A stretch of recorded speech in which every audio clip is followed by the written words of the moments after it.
And now it's time for a Geek Speak with GK Technologies, Sarah and Jodi.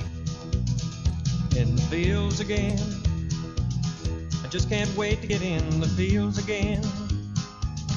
The life I love is spreading potash for my friends, and I can't wait to get in the fields again.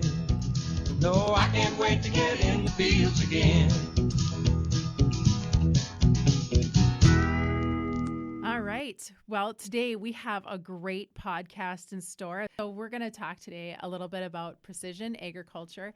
And specifically, we want to talk a little bit about precision agriculture adoption rates for different dealers and people who might be offering precision agriculture services, as well as farmers and agronomists. And so we were kind of looking at some data that exists out there. We found some really interesting data from a couple of different sources.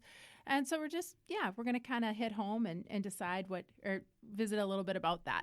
So Jodi, let's start off by what exactly is precision agriculture? That is a loaded question, Sarah, but just as a general term, precision agriculture is basically farming with the observation and measuring of spatial and temporal variability with the goal of improving overall ag production. But of course, there's a lot of things that make up precision agriculture, and you might think of auto steer, you might think of zone mapping. They kind of all fall under that umbrella that is precision agriculture. Absolutely. But from a broad brush stroke, then, we're just putting the right thing in the right place to help manage our crops better, right? Absolutely. And I think you kind of hit home on something that's interesting. When we do think about precision agriculture, we think a lot about auto steer, and we think a lot about variable rate mapping. And yet it's so interesting when you think about those things, they're kind of very different, aren't they? They are very different, right? It's one thing to have an auto steer set up in your tractor, right? That gets you, like you set up an A-B line and then you follow that A-B line through the field.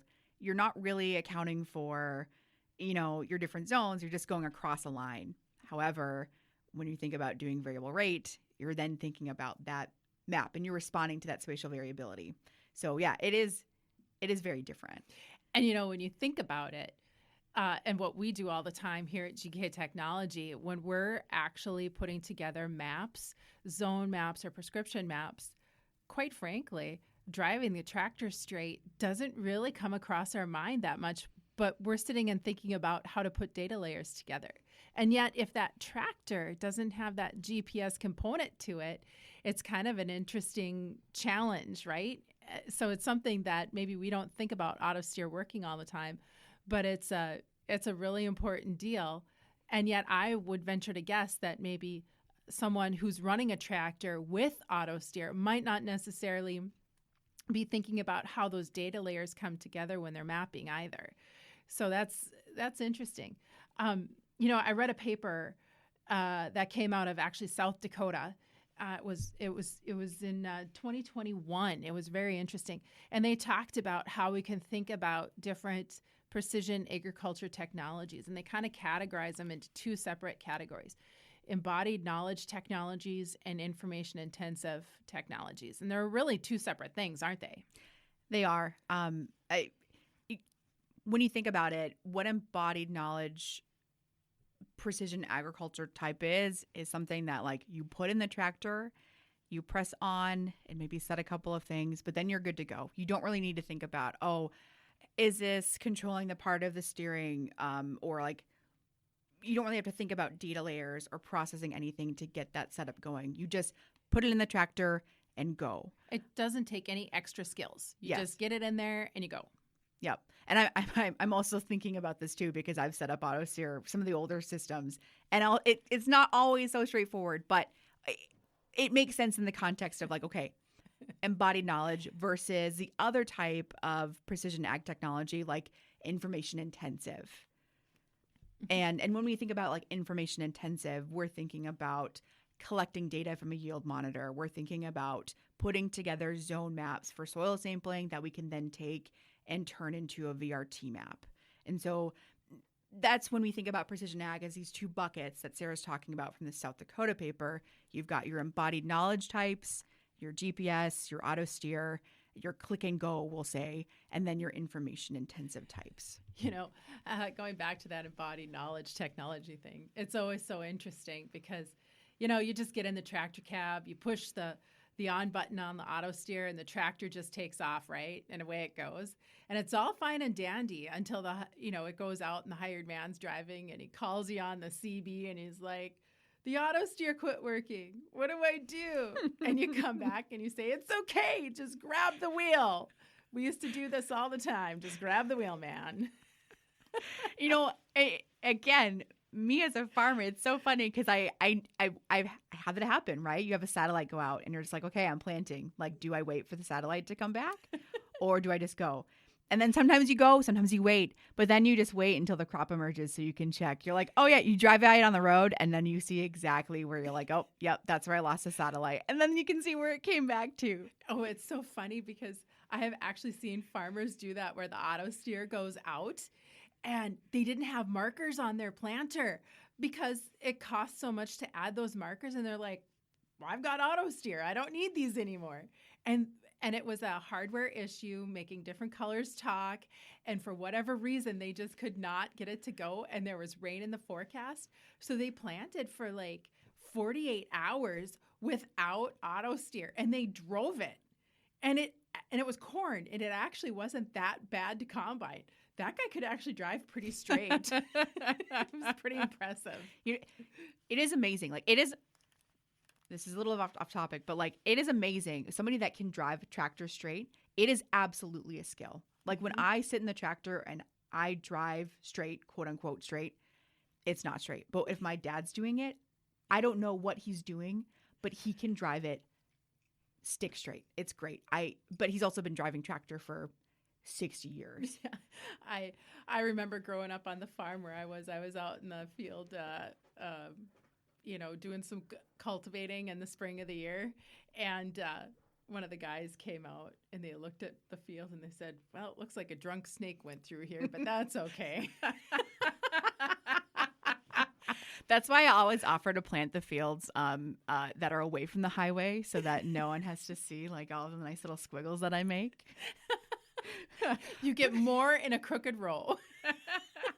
But it's interesting. I mean, it's important that we're having this conversation about auto steer and embodied versus information intensive, because you think about embodiment, it doesn't take a whole lot of extra knowledge to implement that versus the intensive knowledge. And we see that when we start to look at adoption rate surveys and like what technologies retailers and growers are actually implementing onto their operations for precision agriculture. Okay, so again, embodied knowledge technologies are those precision agriculture technologies that we use that they don't require any additional skills. You just get in, you push the button, and they just work. And the information-intensive technologies are the ones that you really need to have some specialized skills so that you know how you're interpreting the data and putting things together. So that paper from South Dakota that I was referencing, some of the examples of embodied knowledge technologies include GPS guidance systems and auto steers, section control, for example, whereas information intensive, actually yield monitors fell into that category. Well, calibrating yield monitors, that's not always intuitive. Variable rate systems, prescription field maps, grid soil sampling, using satellite imagery, those sorts of things are considered to be information-intensive technologies. The Crop Life America and Purdue Precision Agriculture Dealership Survey is a survey that has been going on for quite some time to really keep track of what are the different adoption rates of different precision ag technology types, and then what's their profitability. So looking at, okay, right now, how are things going in terms of adopting these technologies? And then looking to the future of, okay, what's working, what's going away, and what's profitable at the retailer level. And it's really interesting to take a look at these numbers. So we talked a lot about auto steer as one of those embodied knowledge types of precision agriculture. And because it is such a nice thing to have and to use, it is by far the most highly adopted retailer use of precision agriculture. So in 2022, 85% of retailers had this technology, had auto steer at their businesses, and then at the grower level as well. That was the highest adopted precision technology on farm. And actually what's interesting is that South Dakota paper that I was referencing earlier, they found that older farmers who had they really enjoyed investing that money into auto steer, and that was a finding that age was definitely a factor in that. It was kind of it was widely adopted by older farmers because they enjoy sitting in the tractor cab and not having to have driving straight takes a lot of brain power. Yes. And like you think about even just giving a context of like, okay, auto steer coming into practice, really like that started in 2005 is when that really started to take off. And that's when my grandfather was still farming in 2005. But you think about that timeline of my grandfather when he first started farming as a kid, they were using horses. They were using horses and horse-drawn equipment to plant wheat. And now in the late aughts, he was able to get in a tractor with auto steer and these just huge tractors with thousands of dollars worth of implements behind them. It's amazing to see how far we've come from the 30s until now. That by far and away, auto steer has been highly adopted, and GPS. And I think it's important too. So when we're talking about this survey from CropLife America, Sarah, do you want to talk a little bit about who's involved in this survey, where it really takes place, or some of the other considerations you might want to think about when we're thinking about these adoption numbers after GPS guidance and auto steer? Absolutely. So this CropLife America and Purdue University survey is something that they do. It's annually, I think, and so they're actually surveying dealers, not farmers directly. So it is coming from dealers. And, Purdue University is out in one of the I states. And so the primary respondents to the survey happen to be in the Corn Belt states. Yes, there's a couple of respondents from North Dakota and South Dakota, but by far and away, the greatest respondents are Corn Belt states. And that makes a difference in the type of technologies that are getting adopted. Absolutely. When we look historically, precision agriculture adoption was happening much more rapidly and sooner in the corn raising areas as opposed to North Dakota, South Dakota, the wheat raising states, Nebraska, Kansas. So it's a little bit newer here. And actually, interestingly enough, we have some very different equipment that we write prescriptions to. When we think about planting corn and corn seed, we're thinking about writing variable rate prescriptions to corn planters.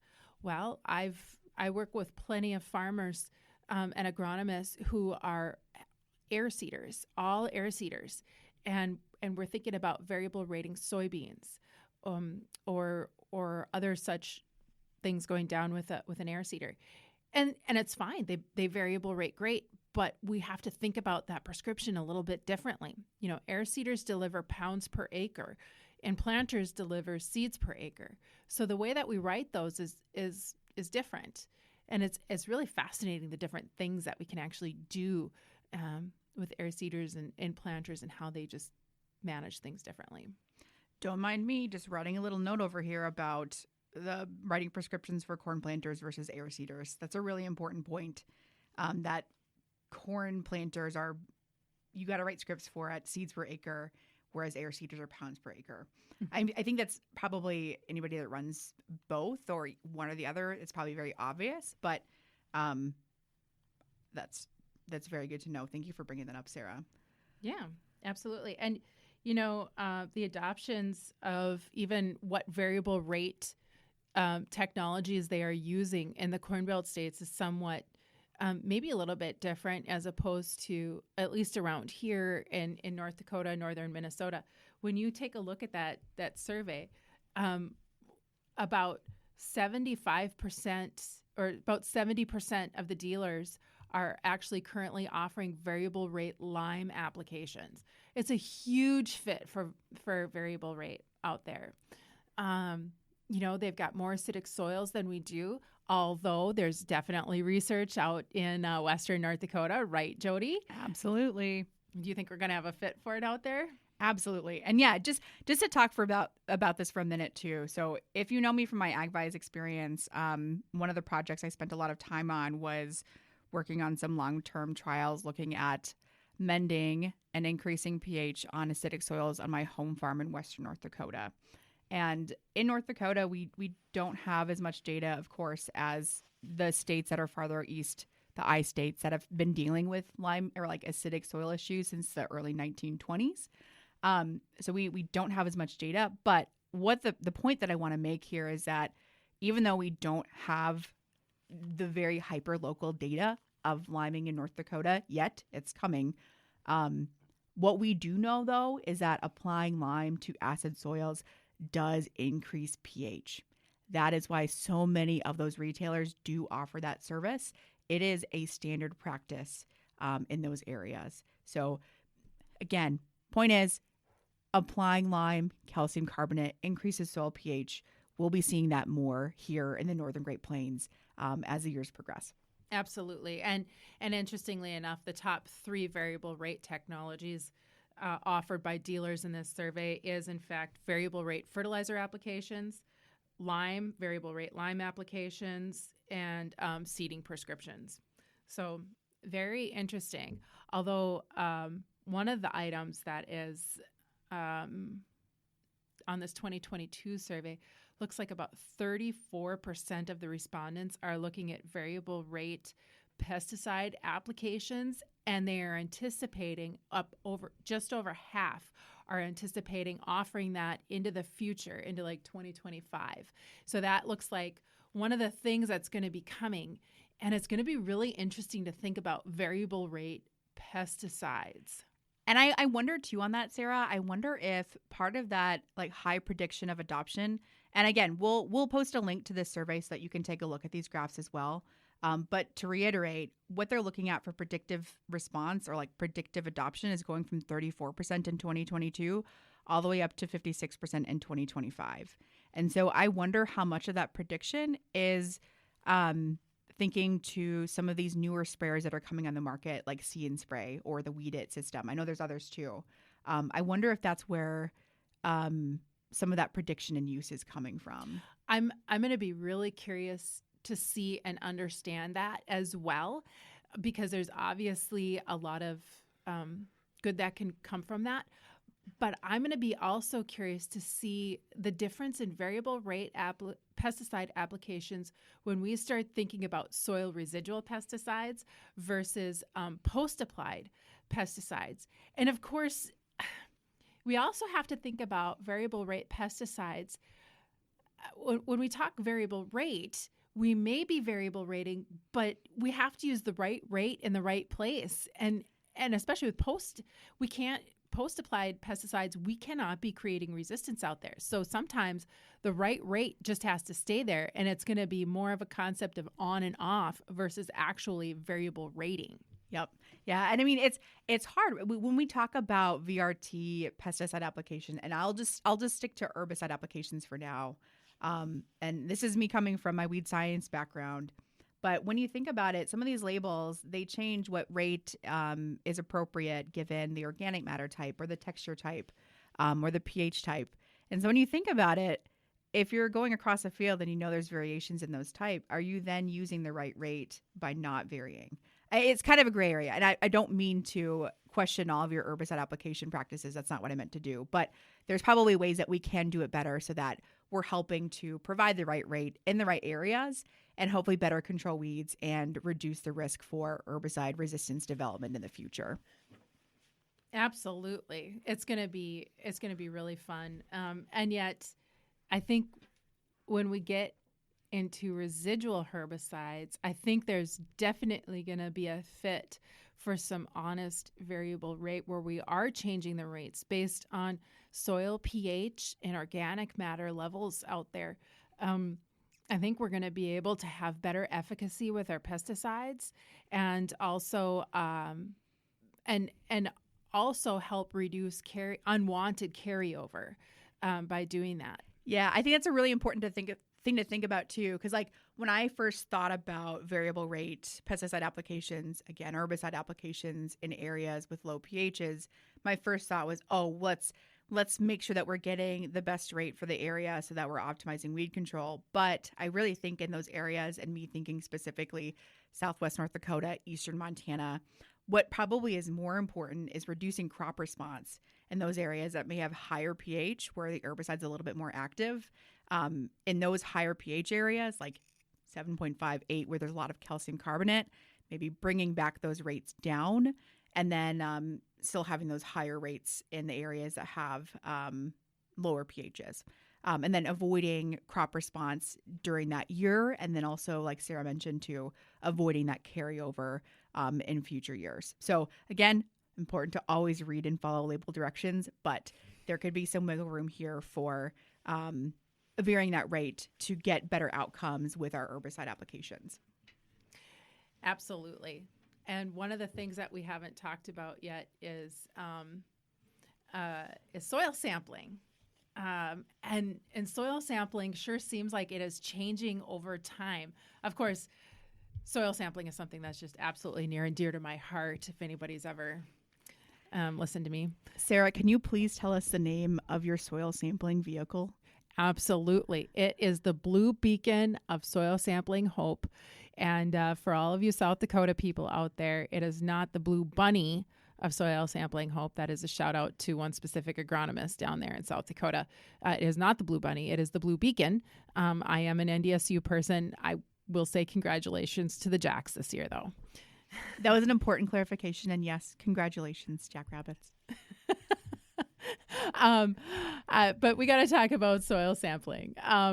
So it's interesting because when we start thinking about those Corn Belt states, Illinois, Indiana, Iowa, a lot of those places, which are really close to Purdue and make up a lot of the respondents, Ohio, to this particular survey. Grid sampling was really at the core heart of how they were doing their soil sampling. And again, grid sampling is the idea of dividing your field up into a grid, 1 to 2.5 acre grids. This survey shows that 2.5 acre grids is the most popular size that's getting soil sampled at this point in time.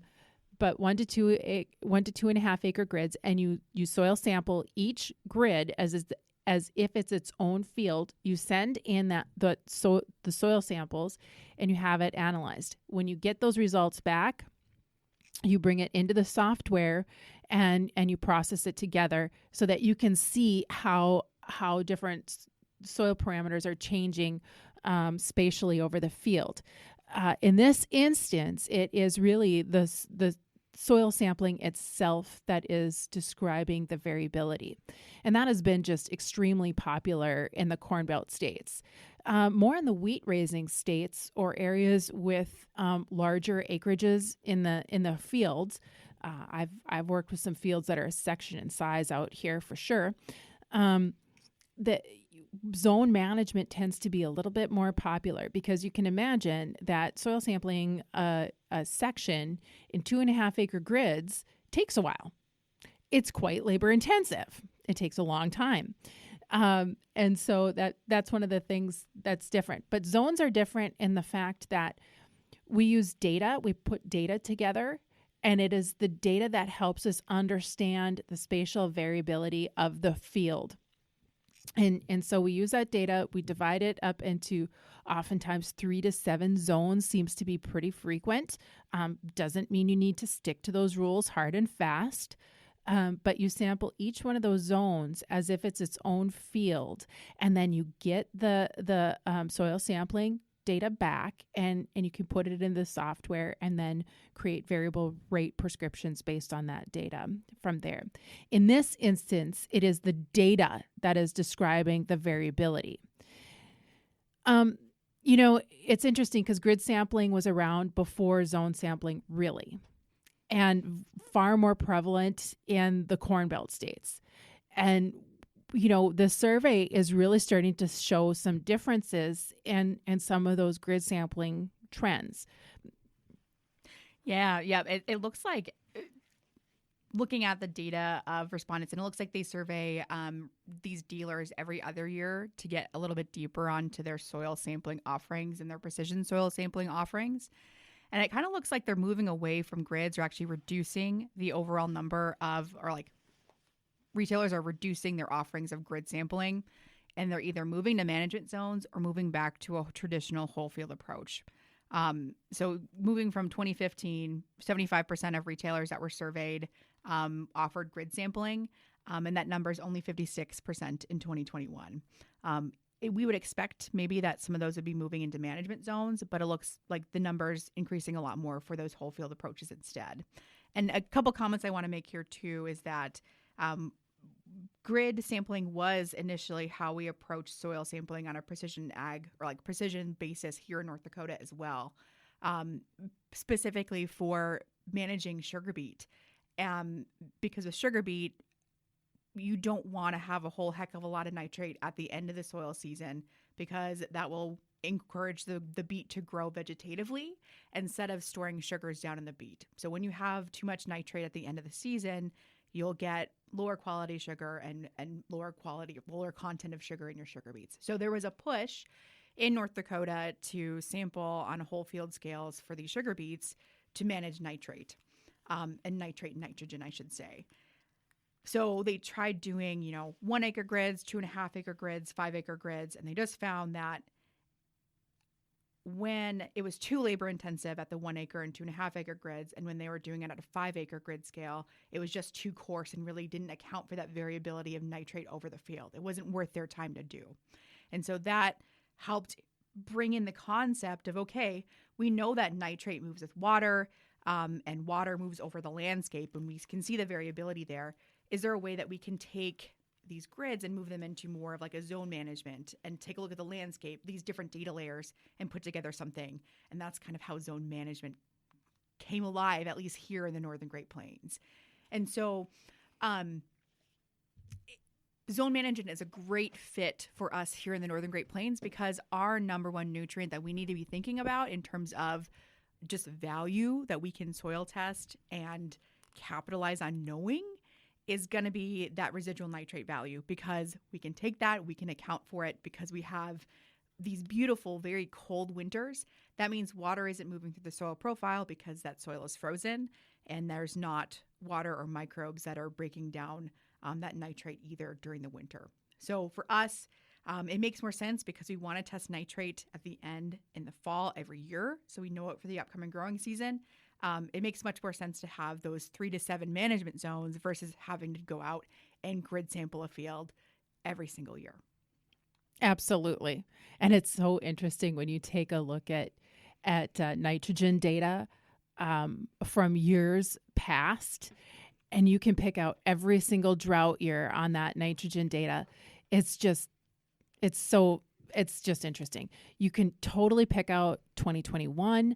You can totally pick out 1988. You can even pick out 2012. You can just see every year it was a drought year because there's more residual nitrogen in that year in the soil tests. Absolutely. And just to make one more comment about these adoptions of precision soil sampling in the retail level for this survey, even though we're seeing a decrease in overall, we'll say, precision sampling approaches, data from AgVice Laboratories is actually showing that more and more fields in South Dakota, North Dakota, Minnesota, and Manitoba are all being collected using some sort of precision sampling technique, whether that be grid or zones. And it looks like South Dakota has almost 40% of samples, or 40% of fields that are sampled and sent to AgVice are taken as part of a precision soil sampling strategy. So even though we might see some reduction in the I-states, here in the Northern Great Plains, we're still seeing an increase over time. And I still think one of the reasons why there might, I'm going back to the beginning of our conversation where we get into the the embodied knowledge technology and the intensive management strategy. I think it's really interesting when we think about the extra skills that are needed to really manage that in information intensive technologies that are out there. You just can't have anybody putting together data to make soil sampling zones. You have to have a really good way of putting together zones. And I have seen this working in the industry. If you've got bad zones, you are going to have prescriptions that do not make any sense. And at that point in time, you have to ask yourself, why are you even doing this? And remember, it is the data and the way you're putting that data together that is describing that field variability. So it's got to be on every time. And so, and I've seen in this survey named a couple of times over a number of years, actually, where it really seems like we need to have more people in the industry that know how to put data together, that have those skills of really thinking that through, so that we're making good zones out there. And I think if some farmers are getting zones that don't make sense, or prescriptions that don't make sense, they get frustrated, they turn it off, and they move back to a conventional method. And so so I'm just really hoping that we can get some more people out there in the industry that are really pursuing that education piece of learning those skills to put that data together. We covered a lot here, just thinking about, defining precision agriculture and thinking about the different buckets of precision agriculture. And also looking at, how does adoption look in the I-States versus here in the Northern Great Plains? As a reminder, all of these surveys and these papers that we referenced, we will put them in the show notes so that you can take a look at them too. But we hope that this triggered some thoughts on your end of, what are you using on your farm or at your dealership? And hopefully makes you think a little bit differently about precision agriculture. And just remember, here at GK Technology, we have a map and an app for that. And I can't wait to get in the fields again. No, I can't wait to get in the fields again.